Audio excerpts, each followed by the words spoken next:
السلام علیکم۔ آج جماعت اسلامی کا ڈیلیگیشن یا اسلام آباد کا ہمارا زرداری ہاؤس پہ پاکستان پیپلز پارٹی کا اور جماعت اسلامی کا باقاعدہ ملاقات ہوا ہے۔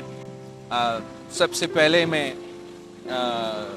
امیر جماعت اسلامی کو مبارکباد وہاں پہ دیا، آپ کے سامنے بھی دیتا ہوں کہ وہ نو منتخب اپنا جماعت کا امیر بھی ہے اور اس کا تعلق ہمارا اپنا شہر کراچی سے ہے، تو اس پہ ہم ان کو مبارکباد بھی دیتے ہیں۔ جہاں تک ہمارا گفتگو ہوا، بات چیت ہوا، وہاں آف کورس جو سب سے اہم ایشو پوری دنیا کے لیے خواجہ سطح پہ اس وقت وہ مڈل ایسٹ میں جو اسرائیل کا امپیریلسٹ کالونیل ایکسپینشنسٹ ایجنڈا ہے، جس پہ انہوں نے مسلمانوں کا جینوسائیڈ کی صورت میں اور مسلمانوں کی سرزمین کو قبضہ کرنے کی صورت میں ایک نیا مہم اکتوبر 7 سے شروع کیا، جہاں انہوں نے جیسے عراق کے جنگ کے وقت WMDs کا ایک ایشو بنایا گیا اور اس کو ایک بنیاد بنا کے مڈل ایسٹ میں اسلامک ورلڈ میں ایک اور جنگ چھیڑنے کا موقع ملا، جہاں امپیریلسٹ پاورز نے اپنے ایجنڈا پورا کرنے کی کوشش کیا۔ ویسے ہی ہمیں اب نظر آ رہا ہے کہ جس طریقے سے بہانہ اکتوبر 7 کے سو کالڈ ہاسٹیجز کے سوال سے شروع ہوا، اب وہ جنگ فلسطین سے لے کے لیبنان سے لے کے اور خدا نخواستہ ہمارا ہمسایہ ملک ایران کی طرف یہ وار تھیٹر بڑھتا جا رہا ہے۔ اس پوری سازش میں مسلمانوں کو اور خاص طور غزہ کے مسلمانوں کو ڈی ہیومنائز کیا گیا، ان کا قتل عام کو جسٹیفائی کیا گیا۔ International laws, United nations conventions, انسانی حقوق کا کوئی پرواہ نہیں۔ جتنے بچے کو شہید کیے گئے ہیں، جتنے خواتین کو شہید کیے گئے ہیں، اس سے پوری دنیا پہ کوئی اثر نہیں۔ تو جب 1 سال کا اینیورسری اب نزدیک ہوتا جا رہا ہے اور اکتوبر 7 کو ریئر ویو میں رکھ کے آکیوپیشنل فورسز اپنا وار تھیٹر کو ایکسپینڈ کرنے جا رہے ہیں، وہ مسلمانوں کو نہ صرف فلسطین میں، غزہ میں، مگر لیبنان میں ان کا موبائل فونز اور پیجز کو بم میں تبدیل کر کے وہاں حملے کر رہے ہیں۔ جس طریقے سے پولیٹیکل قیادت کو فلسطین کے حوالے سے ایران میں شہید کیا جاتا ہے، تو یہ ایک ایسا موقع ہے جہاں پاکستان اپنے اندرونی مسئلے اپنی جگہ اور پاکستان پیپلز پارٹی اور جماعت اسلامی میں جتنا سیاسی ایشوز پہ، جتنا منشور پہ، جتنا نظریہ پہ ہمارے اختلاف ہوں گے، جہاں تک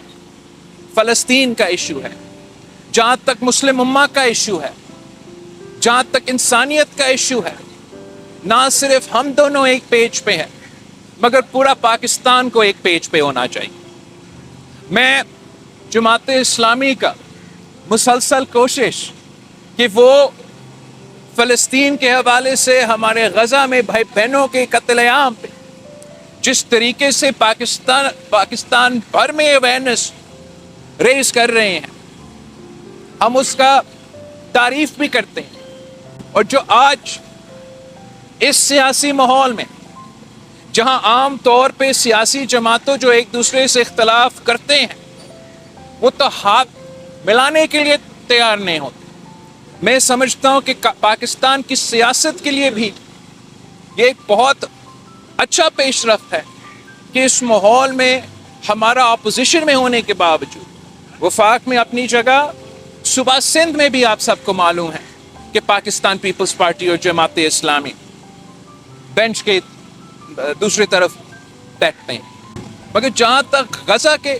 جہاں تک فلسطین کے سوال ہے، جہاں تک مسلم امہ کا سوال ہے، نہ صرف ہم دونوں مگر پورا پاکستان کو ایک پیج پہ ہونا چاہیے. میں نے آج جماعت اسلامی کے امیر کو یقین دہانی دی کہ جہاں تک فرینڈز آف فلسطین کے حوالے سے، فرینڈز آف غزہ کے حوالے سے جو اکتوبر 7 پہ ایونٹس ہوں گے انشاءاللہ تعالی، اس میں پاکستان پیپلز پارٹی کے کارکن اور تنظیم ان کے ساتھ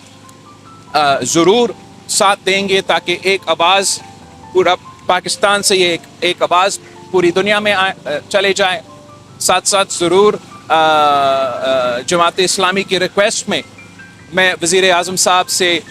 بات کروں گا کہ اس پہ حکومت کو انیشیٹو لینا چاہیے. اینڈ اگر حکومت کا ایونٹ ہوگا تو